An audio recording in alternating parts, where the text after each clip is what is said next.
నమస్కారం నమిత న్యూస్ వార్తలకు స్వాగతం. నా పేరు సుమలత. వార్తల్లో ముందుగా హెడ్లైన్స్.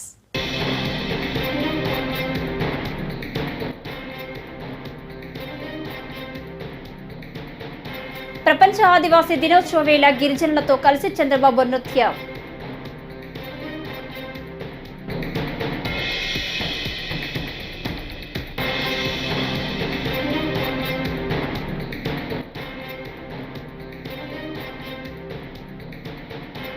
ఏపీలో రెడ్ బుక్ పాలన సాగుతుంది. వైఎస్ జగన్ కూటమి ప్రభుత్వంపై సంచలన వ్యాఖ్యలు.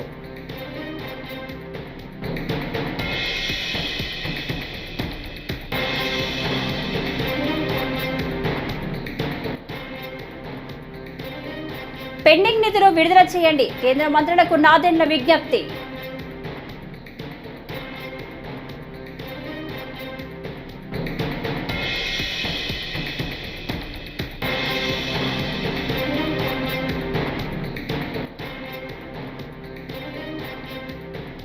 రాష్ట్ర రవాణా రంగాన్ని అభివృద్ధి బాటలు నడిపించేందుకు ప్రభుత్వం చిత్తశుద్ధితో పనిచేస్తుందని మంత్రి కొల్లు రవీంద్ర.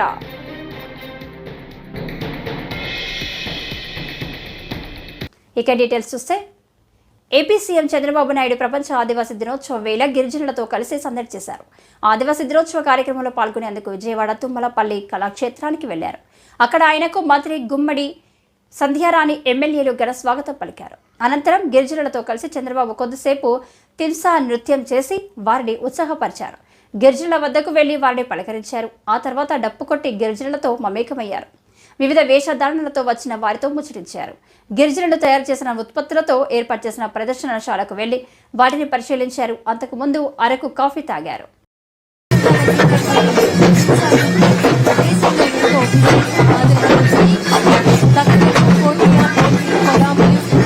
మూకధరలు లాంటి సుమారు 18 గంటలకు చెందిన గిరిజనులు ఈ హింసా నృత్యంలో పాల్గొంటున్నారు. అనంతరం జరుగుతున్నటువంటి సీతంపేట కళాకారులచే జాతపు నృత్యం గౌరవ రాష్ట్ర ముఖ్యమంత్రి వర్యులు శ్రీ నారా చంద్రబాబు నాయుడు గారు సీతంపేట కళాకారులచే జాతపు నృత్యం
మాజీ సీఎం వైసీపీ అధినేత వైఎస్ జగన్మోహన్ రెడ్డి ఏపీలో కూటమి ప్రభుత్వంపై సంచలన వ్యాఖ్యలు చేశారు.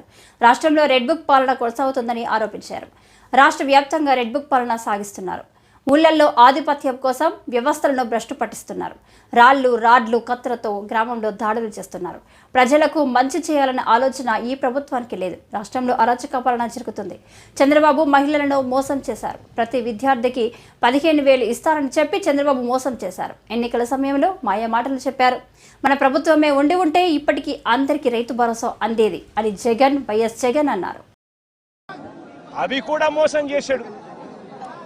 పొదుపు సంఘాల అక్క చెల్లెమ్మలకు 0 వడ్డీ కింద డబ్బులు జమ చేయాలి.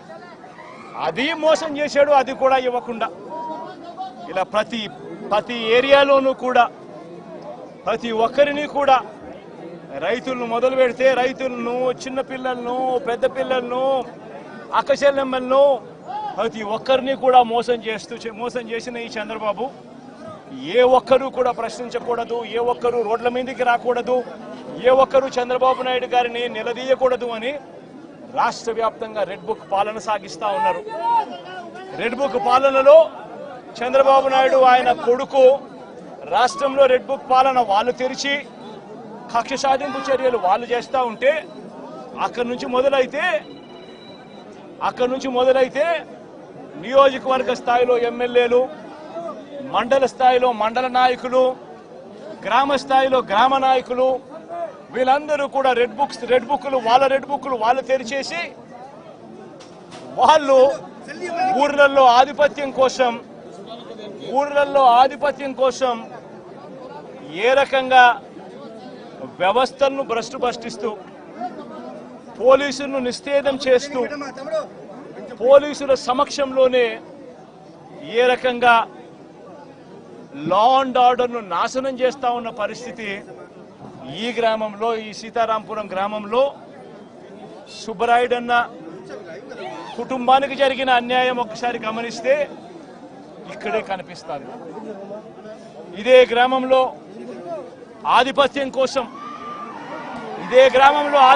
కోసం బూతుల్లో ఏజెంట్ల కింద కూర్చున్న వాళ్ళు, సుబ్బరాయుడన్న కుటుంబం బూతుల్లో ఏజెంట్ల కింద కూర్చున్నారని ఇదే గ్రామంలో అదే రోజు ఆంధ్రప్రదేశ్కు కేంద్రం నుంచి రావాల్సిన నిధులను వెంటనే విడుదల చేయాలంటూ మంత్రి నాదెండ్ల మనోహర్ కేంద్ర మంత్రులకు విజ్ఞప్తి చేశారు. విభజన వల్ల ఆంధ్రప్రదేశ్ నష్టపోయిందని గుర్తు చేస్తూ రాష్ట్రాన్ని ఆదుకోవాలని కోరారు. ఈ మేరకు ఏపీ ముఖ్యమంత్రి చంద్రబాబు ఆదేశాలతో మంత్రి నాదెండ్ల మనోహర్ గురువారం కేంద్ర మంత్రులు ప్రహ్లాద్ జోషి, హర్దీప్ సింగ్ పూరిని కలిశారు. కందిపప్పు కోతతో ఇబ్బంది పడుతున్నామని వెంటనే 1,00,000 మెట్రిక్ టన్నుల కందిపప్పు కేటాయించాలని వినతి పత్రం అందజేశారు.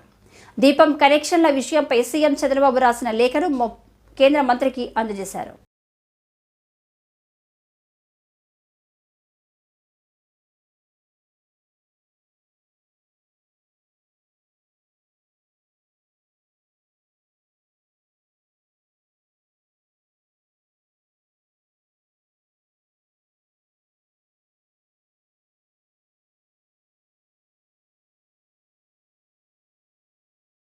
రాష్ట్ర రవాణా రంగాన్ని అభివృద్ధి బాటలో నడిపేందుకు కూటమి ప్రభుత్వం చిత్తశుద్ధితో పనిచేస్తుందని మంత్రి కొల్లు రవీంద్ర అన్నారు. శుక్రవారం మచిలీపట్నం బస్టాండ్ వద్ద నూతనంగా కొనుగోలు చేసిన బస్సుల ప్రారంభోత్సవానికి ముఖ్య అతిథిగా హాజరయ్యారు. ఈ మేరకు ఆర్టీసీ అధికారులు గజమాలతో సత్కరించారు. ప్రత్యేక పూజలు నిర్వహించిన అనంతరం రిబ్బన్ కట్ చేసి ప్రారంభించారు. జెండా ఊపి బస్సుల్ని ప్రజలకు అంకితమిచ్చారు. మనందరికీ తెలుసు, గతంలో ఆర్టీసీకి అన్ని విధాలా కూడా సహకరించింది తెలుగుదేశం ప్రభుత్వంలోనే. కార్మికుల పట్ల మరి ఆ రోజు పెద్ద ఎత్తున కార్యక్రమాలు చేయడం, ఆర్టీసీని బలోపేతం చేయడానికి అనేక కార్యక్రమాలు తీసుకున్నాం. కానీ గత 5 సంవత్సరాలు ఆర్టీసీ సోదరులు పడినటువంటి కష్టాన్ని కళ్ళారా మేము చూసాం. విలీనం పేరుతో ఆర్టీసీని ప్రభుత్వంలో విలీనం చేస్తామని చెప్పి నిజంగా చాలామంది ఎందుకు ఇలా జరిగిందని చెప్పి చాలా బాధలు పడ్డారు. ఇవాళ అవన్నీ కూడా ప్రక్షాళన చేసుకున్న భాగంగా రాష్ట్ర ప్రభుత్వం కూడా ముందుకెళ్తా ఉంది. మనందరికీ తెలుసు, గతంలో ఏఎన్ఎల్ సర్వీసెస్ ఉండే 2014 ముందు కేవలం 9 కోట్లే ఉండేది ఆదాయం. కానీ చంద్రబాబు నాయుడు గారు ఇచ్చినటువంటి ఆదేశాల ప్రకారం ఆ రోజున ఆర్టీసీ ఎండీగా ఉన్నటువంటి సాంబశివరావు గారు కూడా దాన్ని ఆచరణలో పెట్టడం వల్ల దాదాపు 280 కోట్ల రూపాయలు కేవలం కార్గో సర్వీసెస్ ద్వారా, ఏఎన్ఎల్ పార్సెస్ ద్వారా వచ్చిందంటే అది ఒక దార్శనికుడు ముందు చూపు వల్ల వస్తుందనే దానికి ఇదే ఒక నిదర్శనం. మరి అటువంటి కార్యక్రమాలు రేపు మళ్ళీ ఆర్టీసీని బలోపేతం చేయడంలో తెలుగుదేశం ప్రభుత్వం, జనసేన, భారతీయ జనతా పార్టీ కూటమి సంయుక్తంగా పనిచేస్తామని ఆర్టీసీ కార్మిక సోదరులందరూ కూడా హామీ ఇస్తూ, ముఖ్యంగా మన మచిలీపట్నం నుంచి దాదాపు చాలా సర్వీసెస్ ఉన్నాయి. ఎందుకంటే ఇవాళ ఆటోలు వచ్చాక కొంత ఇబ్బంది అవుతా ఉంది. కానీ ఇవాళ చంద్రబాబు నాయుడు గారు మన ఎన్నికల్లో చెప్పినటువంటి వాగ్దానాల్లో భాగంగా త్వరలోనే ఆడబిడ్డలకి ఉచిత బస్సు ప్రయాణానికి కూడా ఆలోచన చేస్తా ఉన్నారు. ఎందుకంటే రాష్ట్రం ఇప్పుడు అస్తవ్యస్తం చేస్తారు ఈ ప్రభుత్వం. అసలు చాలా దారుణంగా ఉంది. రాష్ట్రంలో వాళ్ళు చేసినటువంటి కార్యక్రమాల వల్ల అప్పులు పాలు చేశారు. ఇవాళ అవన్నీ కూడా ఒక్కొక్కటి చేసుకుంటూ ముందుకు వస్తున్నాం. మరి ఈ మహిళలకు ఇచ్చినటువంటి హామీని కూడా ఆర్టీసీని బలోపేతం చేసుకోవాల్సిన కార్యక్రమాన్ని కూడా ఒక ప్రత్యేక ప్రణాళిక తయారు చేసుకోవడం జరుగుతుంది. మరి అదేవిధంగా మంత్రిగా రాంప్రసాద్ రెడ్డి గారు కూడా ఉన్నారు. వారు కూడా దీని మీద శ్రద్ధ వహిస్తున్నారు. మొన్ననే విజయవాడలో బస్సులు కూడా ప్రారంభించుకోవడం కూడా జరిగింది. మరి ఈ సందర్భంగా మరొకసారి శ్రావణ మాసం మొదటి శుక్రవారం కావడంతో ఇంద్రకిలాద్రి అమ్మవారి ఆలయానికి భక్తులు పోటెత్తారు. ఈ సందర్భంగా ఆలయాన్ని రంగురంగుల పూలతో సుందరంగా తీర్చిదిద్దారు. శ్రావణ శుక్రవారం సందర్భంగా ఆలయ అధికారులు అమ్మవారికి ప్రత్యేక కుంకుమార్చనలు నిర్వహిస్తున్నారు. ఇంద్రకిలాద్రిపై శ్రావణ మాసం సందర్భంగా 4వ శుక్రవారం నాడు సామూహిక వరలక్ష్మి వ్రతాలు నిర్వహించనున్నారు.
ప్రభుత్వ ప్రైవేటు భాగస్వామ్యం విధానంలోకి కొత్త మెడికల్ కాలేజీలను మార్చాలన్న యోజన విరమించాలని మాజీ మంత్రి మేరగ నాగార్జున డిమాండ్ చేశారు.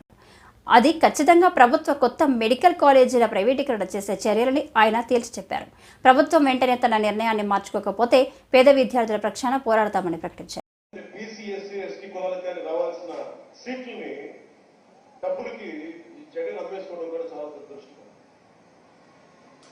చూశారు కదా, ఈ ప్రముఖులు, ఈ ప్రబుద్ధులు ప్రస్తుతం రాష్ట్ర మంత్రివర్గంలో ఉన్నారు. నిన్న క్యాబినెట్ మీటింగ్ జరిగితే క్యాబినెట్ మీటింగ్లో చర్చకు వచ్చినప్పుడు ఈ లోకేష్ అనే వ్యక్తి, పవన్ కళ్యాణ్ అనే వ్యక్తులు ఏమైపోయారు, ఎందుకు మోగబోయారు, ఎందుకు మాట్లాడలేదు, వైద్య విద్యను ప్రైవేటీకరణ చేస్తేనే మీరు జగన్మోహన్ రెడ్డి గారి మీద విషం కక్కారే, ఇప్పుడు ఎందుకు పూర్తిగా అప్పళంగా తీసుకొని వెళ్ళి ప్రైవేటుకు దారాదత్తం చేస్తూ ఉంటే మీరు క్యాబినెట్లో ఏం చేశారు తెలియపరచాలని చెప్పేసి అడుగుతా ఉన్నా. అంటే ఎన్నికలకు ముందు మీరు జగన్ గారి మీద బురగ చల్లడం తప్ప, విషపరాతాలు రాయించడం తప్ప మీ ఆలోచన ఏమీ లేదు. దొంగలుగా మిగిలిపోవాలని తప్ప ఎందుకు మాట్లాడలేకపోయారని కూడా అడుగుతా ఉన్నా. ఒక అడుగు ముందుకేస్తే మీరు చాలా అన్నారు, మేము అధికారంలోకి వస్తే ఈ జీవోలన్నీ క్యాన్సిల్ చేస్తాం, ఈ జీవోలన్నీ రద్దు చేసి మరలా పేద ప్రజలకు అందిస్తాను ఆ సీట్లని చెప్పారు. ఎందుకు రద్దు చేయలేకపోయారు, ఎందుకు ప్రైవేటీకరణకు మద్దతు పలికి రేపు చర్య తీసుకుంటారో సమాధానం చెప్పాలని లోకేష్ని, పవన్ కళ్యాణ్ కూడా అడుగుతా ఉన్నా. మేమేమి అప్పడంగా సీట్లు అమ్ముకొని లబ్ధి పొందరా. ఏనాడు స్వతంత్రం రానప్పటి నుంచి 2019 దాకా ఆంధ్రప్రదేశ్లో 12 ప్రభుత్వ మెడికల్ కాలేజీలు ఉన్నాయి. మేము వచ్చినాక, మా నాయకుడు వచ్చినాక 17 మెడికల్ కాలేజీలను పెడితే ఈ చంద్రబాబు. విజయవాడలో ఈ నెల 24-25 తేదీలలో కేడ్రై ఆధ్వర్యంలో సౌత్ కాన్ 2024 కార్యక్రమాన్ని నిర్వహిస్తున్నట్లు కేడ్రై జాతీయ సంయుక్త కార్యదర్శి బి రాజా శ్రీనివాస్ తెలిపారు.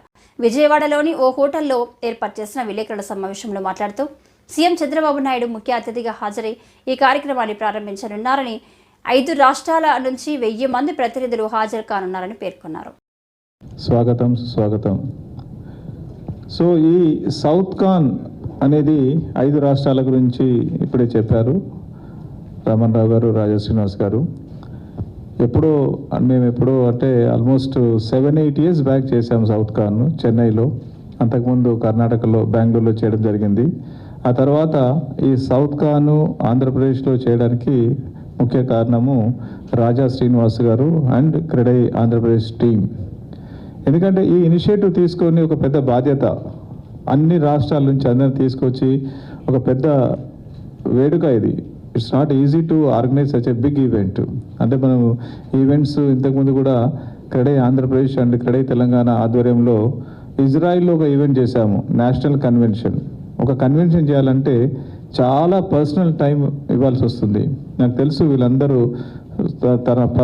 వారి పర్సనల్ టైం అంతా ఎంత వెచ్చిస్తున్నారో దీనికి నాకు తెలుసు. ఎందుకంటే I been involved in all these అంటే నేషనల్ కన్వెన్షన్స్. సో ముఖ్య ఉద్దేశం గురించి వారు ఆల్రెడీ చెప్పారు. 5 states నుంచి చాలామంది వస్తున్నారు. వెరీ గుడ్ రెస్పాన్స్ ఉంది. అంటే మేము ఊహించిన దానికంటే బ్రహ్మాండమైన రెస్పాన్స్ ఉంది. తర్వాత ఇంకోటి ఏంటంటే దీనికి కావాల్సిన ఏర్పాట్లు మొత్తము, అంటే లైక్ మోటివేషనల్ స్పీకర్స్ అనుకోండి, నాలెడ్జ్ సెషన్ స్పీకర్స్ అనుకోండి. భారత పార్లమెంటులో రాజదండాన్ని తొలగించి రాజ్యాంగాన్ని ప్రతిష్ఠించాలని దళిత హక్కుల పోరాట సమితి కన్వీనర్ కరవద్ది సుబ్బారావు డిమాండ్ చేశారు. ఈ మేరకు ఆగస్టు 13వ తేదీన విజయవాడలో రాష్ట్ర సదస్సులు నిర్వహిస్తున్నామని అన్నారు. గాంధీనగర్ ప్రెస్ క్లబ్లో నిర్వహించిన మీడియా సమావేశంలో సదస్సుకు సంబంధించిన పోస్టర్ను గురువారం ఆవిష్కరించారు. నా పేరు బుట్టి రాయప్ప, దళిత హక్కుల పోరాట సమితి డిహెచ్పిఎస్ రాష్ట్ర ఆర్గనైజింగ్ సెక్రటరీ.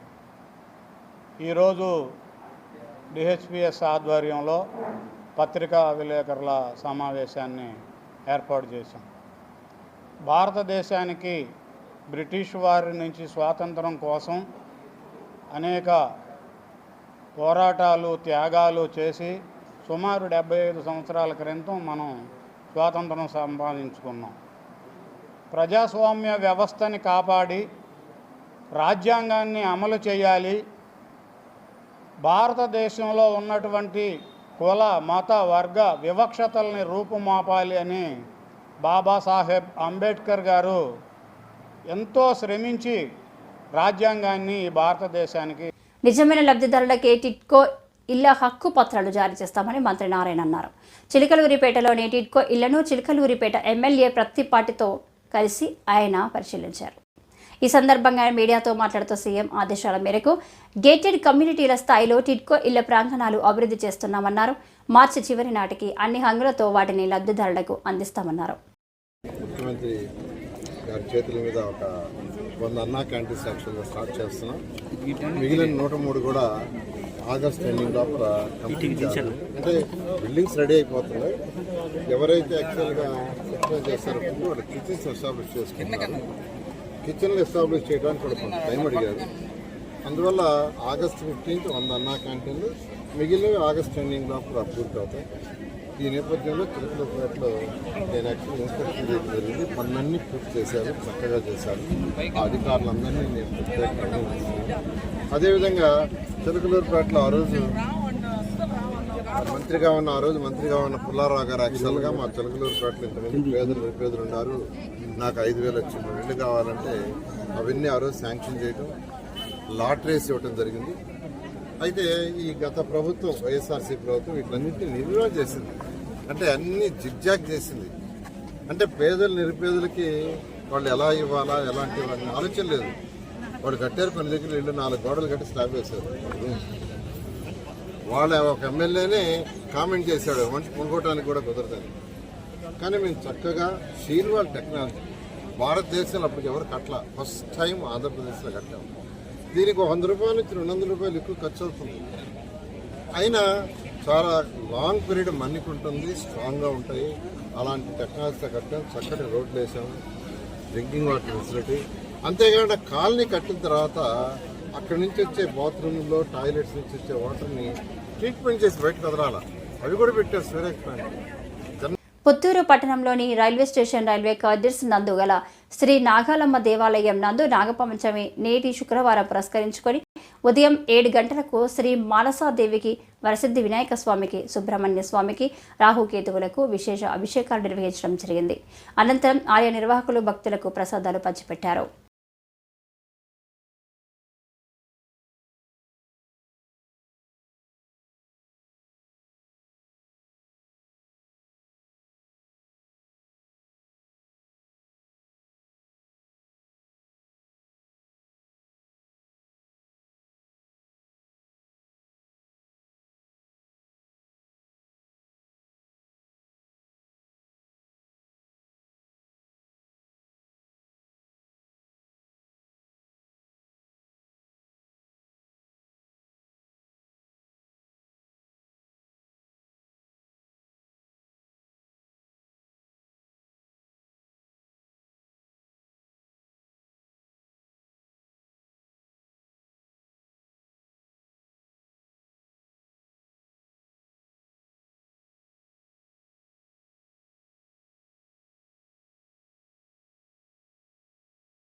ఎన్డీఏ కూటమి అధికారంలోకి వచ్చాక రాష్ట్ర వ్యాప్తంగా చేస్తున్న దాడులు అరాచకాలకు అనపర్తి నియోజకవర్గం పరాకాష్ఠకం మారిందని రాజానగరం మాజీ ఎమ్మెల్యే జక్కంపొడి రాజా అన్నారు.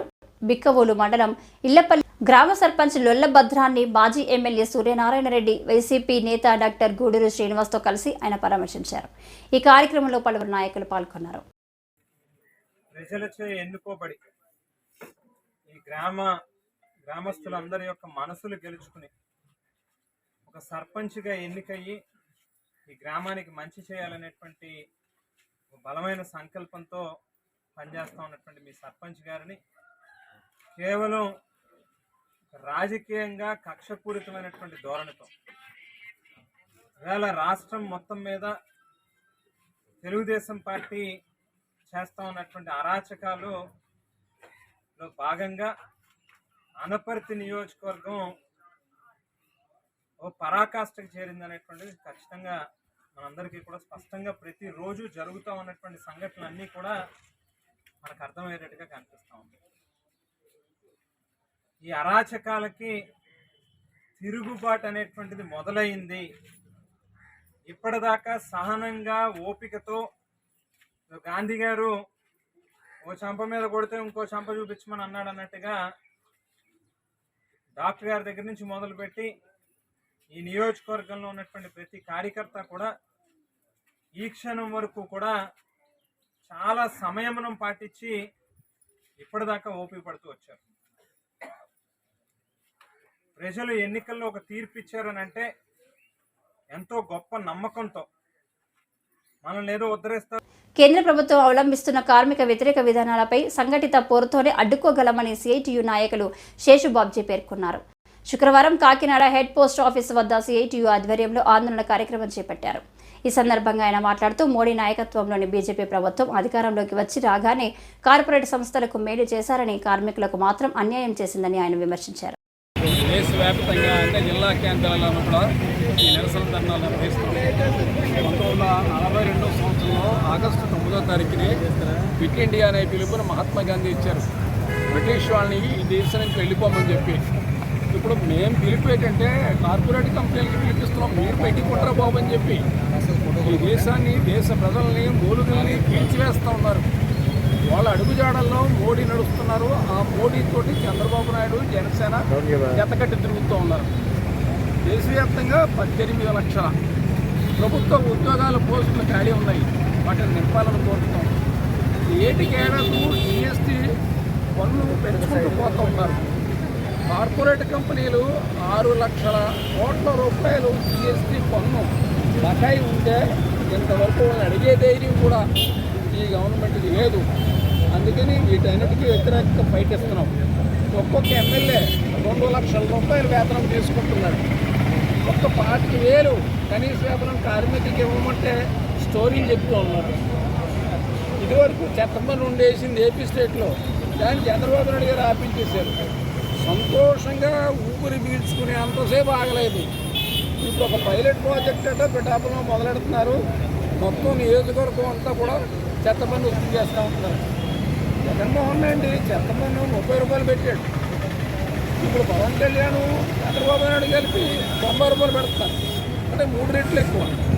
ఇంటికి మొన్న కడుతున్నాం కదా, దాంట్లో నర్సీపట్నం మున్సిపాలిటీ బలిఘట్టం ఎస్సీ కాలనీలో గృహ నిర్మాణం చేస్తున్న దళిత మహిళను ఇబ్బందులకు గురి చేసిన సచివాలయం సిబ్బందిపై చర్యలు తీసుకోవాలని మాల మహాసేన అధ్యక్షుడు చైతన్య గురువారం డిమాండ్ చేశారు.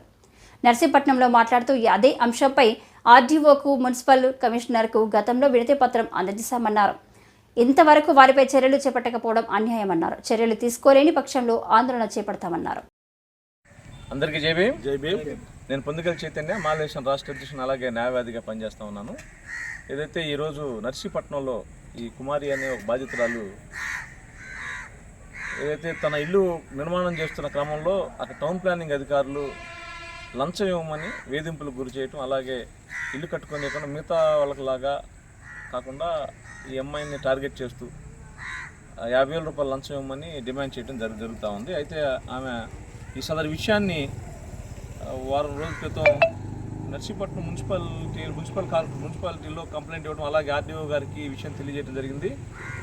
అప్పటి నుంచి ఇప్పటి వరకు మున్సిపల్ అధికారులు, కమిషనర్ గారు కానీ, ఆర్డీఓ కానీ ఎటువంటి చర్య తీసుకోకపోవడానికి ఖండిస్తూ ఈరోజు మేము ఈ మున్సిపల్ కమిషనర్ గారిని కలవడం జరిగింది. మేము ఈ చర్యను ఖండిస్తూ ఉన్నాం. ఎవరైతే ఈ ప్రస్తుత ముఖ్యమంత్రి చంద్రబాబు నాయుడు గారు ప్రతిపక్షంలో ఉన్నప్పుడు నేను గతంలో న్యూస్ చూశాను, వారి ఇంటి నిర్మాణం కోసం టౌన్ ప్లానింగ్ అధికారులు లంచం డిమాండ్ చేస్తే చంద్రబాబు నాయుడు గారు అధికారంలో రాగానే ఆ అధికారులు ఎవరైతే తన యొక్క నిర్మాణం కోసం లంచం తీసుకున్న వారి మీద చర్య తీసుకున్న ప్రమాణం అందరూ ఆంధ్రప్రదేశ్ గమనిస్తూ ఉంది. అలాగే ఈ ఆడబిడ్డ విషయంలో ఎవరైతే లంచం డిమాండ్ చేసి వేధింపులకు గురి చేస్తున్నారో వారి మీద తక్షణమే చర్య తీసుకోవాలని మేము డిమాండ్ చేస్తూ ఈరోజు మున్సిపల్ కమిషనర్ గారు కలవడం జరిగింది. మున్సిపల్ కమిషనర్ గారు 2 రోజులు టైం ఇవ్వండి, ఖచ్చితంగా ఎవరైతే శాఖాపరమైన చర్యలు నోటీసులు ఇస్తామో శాఖాపరమైన చర్యలు తీసుకుంటాను. మేము ఒకటే డిమాండ్ చేస్తున్న ఈ క్రమంలో ఎవరైతే ఈ ఆడబిడ్డ విషయంలో, ఎందుకంటే అక్కడ ఉన్న ఎస్సీ కాలనీలో ఎవరికి అక్కడ ఉన్న వారికి ఎక్కడ ప్రాపర్ రిజిస్ట్రేషన్ డాక్యుమెంట్స్ లేవు, ఎక్కడ కూడా ప్లానింగ్ అవలంబిస్తున్న విధానం లేదు. అయితే కొత్తగా ఒకవేళ ప్లానింగ్ కావాలని ఈ వార్తలు ఇంతటితో సమాప్తం. నమస్కారం.